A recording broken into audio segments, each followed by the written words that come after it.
अस्सलाम वालेकुम dear students. आई मोहम्मद इकबाल। आज का जो हमारा लेक्चर है वो लेक्चर नंबर 8 है। Botany paper D, class BSc fourth है। लेक्चर टाइटल है eco physiological responses of temperature. जो टेम्परेचर है वो कैसे प्लांट्स को इफ़ेक्ट करता है और कौन से प्लांट्स के इकोलॉजिकल और फिजियोलॉजिकल प्रोसेस को डिस्टर्ब करता है पॉजिटिवली या नेगेटिवली। आज हम वो स्टडी करेंगे।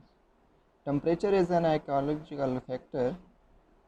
टेम्परेचर एक इम्पॉर्टेंट इकोलॉजिकल फैक्टर है। It affects the rate of many physiological process in plants such as transpiration, respiration, photosynthesis, general distribution of plants, germination of seed, spreading of diseases, growth and metabolism, water availability, plant life cycle, physiological and structural modifications in plants, modifications in leaves, evaporating cooling, wilting, leaf orientation, seed dispersal, leaf fall in summer, leaf fall in autumn, जो डिसीडस trees भी कहलाते हैं, organic antifreeze अडॉप्टेशंस और vernalization.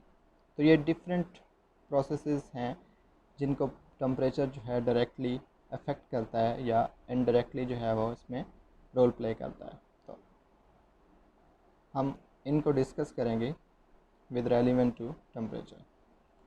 तो number first जो physiological process है वो है ट्रांसपरेशन। ट्रांसपरेशन जैसे कि आपको पता है कि ट्रांसपरेशन क्या होता है कि प्लांट्स जो हैं वो अपने स्टोमेटा से water in the form of vapours release करते हैं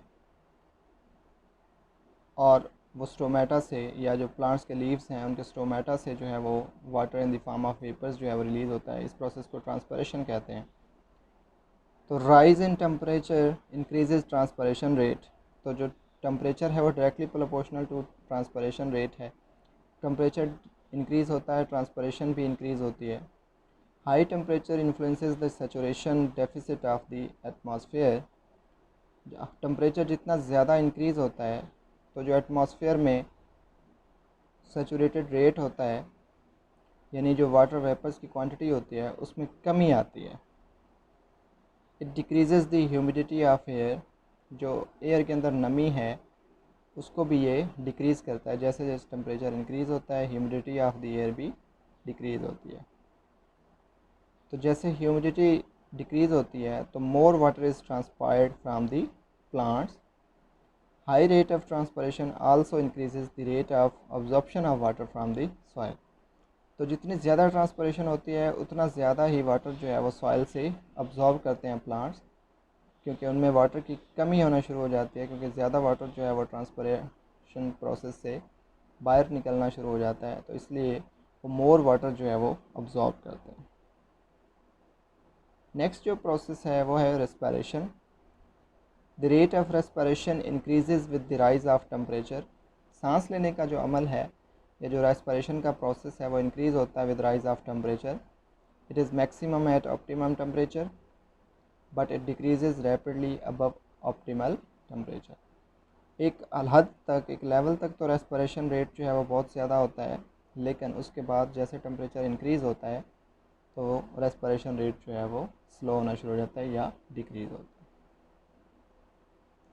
नेक्स्ट जो इम्पोर्टेंट प्रोसेस है वो है फोटोसिंथेसिस। फोटोसिंथेसिस खुराक बनाने का अमल है। प्लांट्स सनलाइट को यूज़ करके कार्बन डाइऑक्साइड एटमॉस्फेयर से लेके वाटर को सॉइल से अब्जॉर्ब करके और फोटोसिंथेटिक पिगमेंट जो है क्लोरोफिल उसके अंदर, ये सारी चीज़ें यूटिलाइज़ करके तो खुराक बनाते हैं जो इन द फॉर्म ऑफ ग्लूकोज होती है। तो ये सारा जो प्रोसेस है ये फोटोसिंथेसिस है। तो प्लांट्स क्योंकि ऑटोट्रॉफ्स हैं तो ये फोटोसिंथेसिस पे रिलाई करते हैं और अपनी खुराक खुद प्रिपेयर करते हैं। तो फोटोसिंथेसिस और टेम्परेचर की रिलेशनशिप बहुत डीप है। Photosynthesis occurs over a wide range of temperature. In some desert plants photosynthesis continues even at 80 degree. कुछ डेजर्ट प्लांट्स के अंदर जो फोटोसिंथेसिस है वो 80 डिग्री तक भी कंटिन्यू रहती है। आल्दो प्लांट्स 40 डिग्री के बाद जो है वो फोटोसिंथेसिस का प्रोसेस नहीं चला सकते, लेकिन जो डेजर्ट प्लांट्स हैं, क्योंकि डेजर्ट्स में बहुत ज़्यादा हाई टेम्परेचर होता है, तो वहाँ पे 80 डिग्री तक भी कुछ प्लांट्स जो हैं वो फोटोसिंथेसिस को कैरी ऑन करते हैं। Most of the algae requires lower temperature range for photosynthesis than the higher plants. Algae जो वाटर के अंदर रहते हैं या मॉइस्ट प्लेसेस पर रहते हैं, इनको लो टेम्परेचर रिक्वायर होता है फोटोसिंथेसिस करने के लिए। ये बिल्कुल अपोजिट है हायर प्लांट्स के, जो कि हायर प्लांट्स जो है वो ज़्यादा टेम्परेचर में फोटोसिंथेसिस करते हैं, या उनका एक ऑप्टिमम टेम्परेचर जो होता है उसमें फोटोसिंथेसिस करते हैं, लेकिन जो एल्गी है वो प्रेफर करते हैं लोअर टेम्परेचर में। The optimum temperature for photosynthesis for most of the plant is 25 to 35 degree, यानी बहुत सारे प्लांट्स जो हैं उनका जो ऑप्टिमम टेम्परेचर है फोटोसिंथेसिस के लिए वो 25 से स्टार्ट होके 35 डिग्री सेल्सियस तक है। इसी रेंज में बहुत सारे प्लांट्स जो हैं वो फोटोसिंथेसिस परफॉर्म करते हैं। Photosynthesis stops at 40 degree in temperate plants and at 50 degree in tropical plants. तो 40 डिग्री टेम्परेचर जब होता है टेम्परेट प्लांट्स में तो फोटोसिंथेसिस स्टॉप्स होती है, और 50 डिग्री टेम्परेचर जब होता है ट्रॉपिकल प्लांट्स में तो वहाँ पे फोटोसिंथेसिस का प्रोसेस जो है वो स्टॉप हो जाता है। नेक्स्ट जो प्रोसेस है वो है general distribution of plants. Temperature जो है वो अफेक्ट करता है distribution of plants. Distribution of plants का मतलब है कि कौन कौन से प्लांट्स वो किस किस जगह पे रह रहे हैं, कौन कौन से इन्वायरमेंट में रह रहे हैं, तो टेम्परेचर पे डिपेंड करता है। फॉर एग्जांपल जो मॉइस्ट लविंग प्लांट्स हैं वो लोअर टेम्परेचर पे ग्रो करते हैं, शेडी प्लेसेस में ग्रो करते हैं, तो वहाँ टेम्परेचर लो होता है। कुछ प्लांट्स ऐसे होते हैं जो हाई टेम्परेचर में ग्रो करना प्रेफर करते हैं। तो ये जो जनरल डिस्ट्रीब्यूशन ऑफ प्लांट्स हैं वो भी वेरी करती है विद टेम्परेचर, तो टेम्परेचर इसको भी डायरेक्टली इफेक्ट करता है। Temperature and moisture determine the general distribution of vegetation. Different belts of vegetation occurs between the equator and the poles. तो आपको पता है कि जैसे ट्रॉपिकल रेन फॉरेस्ट हैं, ट्रॉपिक्स के करीब पाए जाते हैं, इस तरह अल्पाइन वेजिटेशन है जो पोल्स की तरफ होती है, आर्कटिक रीजन्स में पाई जाती है। इसी तरह डिसीडुअस फॉरेस्ट हैं, ग्रास लैंड्स हैं। तो ये मुख्तलिफ वेरिएशंस अकॉर्डिंग टू टेम्परेचर है। ये हमारा एक मुकम्मल टॉपिक भी है वेजिटेशन पे, हम इसको स्टडी भी करेंगे। जनरल डिस्ट्रीब्यूशन ऑफ प्लांट्स को डीपली हम स्टडी भी करेंगे। यहाँ पे एक हमारा जस्ट टेम्परेचर के हिसाब से एक लिंक है जिसमें हम स्टडी कर रहे हैं। तो डिफरेंट बेल्ट्स जो हैं वेजिटेशन के ग्रो करते हैं between the equator and the poles due to temperature variations. Vegetation is primarily determined by heat. Thus, plants which grow in a hot climate cannot grow in a cold climate and vice versa. यानी ये जो vegetation है वो depend करती है heat पे। कुछ plants ऐसे हैं जो हॉट क्लाइमेट में ग्रो करना पसंद करते हैं, तो वो हॉट क्लाइमेट में ही ग्रो कर सकते हैं, वो कोल्ड क्लाइमेट में ग्रो नहीं कर सकते। इसी तरह जो कोल्ड क्लाइमेट वाले प्लांट्स हैं वो हॉट क्लाइमेट में ग्रो नहीं कर सकते। जैसे कि आप जानते हैं कि ये जो पहाड़ी इलाकों में या ठंडे इलाकों में जो प्लांट्स होते हैं वो अगर हम गर्म इलाकों में लगाएं तो वो सरवाइव नहीं कर पाते। इसी तरह जो गर्म इलाकों वाले पौधे हैं ये पहाड़ी इलाकों में ग्रो नहीं करते। Therefore, same crop are not cultivated in all regions of the world. Different crops are cultivated in different regions of the world. इसी तरह एक क्रॉप जो है वो तमाम रीजन्स में कल्टीवेट नहीं की जा सकती।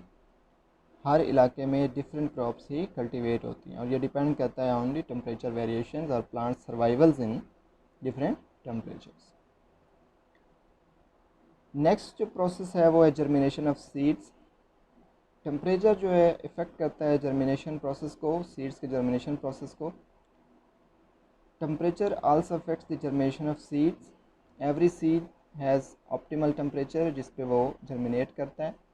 Seed can not grow below और अबव दिस टेम्परेचर। सीड्स जो हैं वो ऑप्टिमम टेम्परेचर के अलावा जो है वो ग्रो नहीं करते। अगर उस ऑप्टिमम टेम्परेचर से अबव टेम्परेचर हो जाए या लोअर टेम्परेचर हो जाए तो वो सीड्स जो हैं वो ग्रो नहीं करते। तो सीड्स को एक नॉर्मल जो है वो रिक्वायर्ड टेम्परेचर ज़रूरी है और वो उसी पे ही ग्रो करते हैं। तो टेम्परेचर जो है वो जर्मिनेशन ऑफ सीड्स को भी अफेक्ट करते हैं। उसके बाद नेक्स्ट जो प्रोसेस है वो स्प्रेडिंग ऑफ डिजीज़ है। टेम्परेचर जो है वो स्प्रेड ऑफ डिजीज़ को भी अफेक्ट करता है, यानी उसको भी समहाउ हेल्प करता है और प्रोपोगेट करवाता है। ये एक नेगेटिव पॉइंट है प्लांट्स के लिए, बिकॉज डिजीज़ फैलना जो है वो प्लांट्स के लिए कोई हेल्दी जेस्चर नहीं है। Temperature and humidity affects the spreading of plant disease. Low temperature along with high humidity favors the attack of rust, damping of seedling blight, foot rot and root rot। ये different जो disease हैं वो इनमें lower temperature और high humidity rate जो है वो favours करता है इन डिजीज़ के प्रोपिगेट करने में। तो टेम्परेचर जितना ज़्यादा लो होगा इतना ज़्यादा डिजीज़ का स्प्रेड जो है वो फास्ट होगा।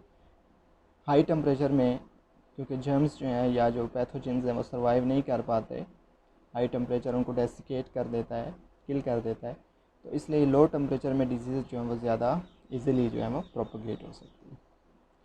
तो आज का लेक्चर हमारा इतना। नेक्स्ट इसी टेम्परेचर को कंटिन्यू करते हुए नेक्स्ट लेक्चर साथ आएंगे। अल्लाह हाफिज़।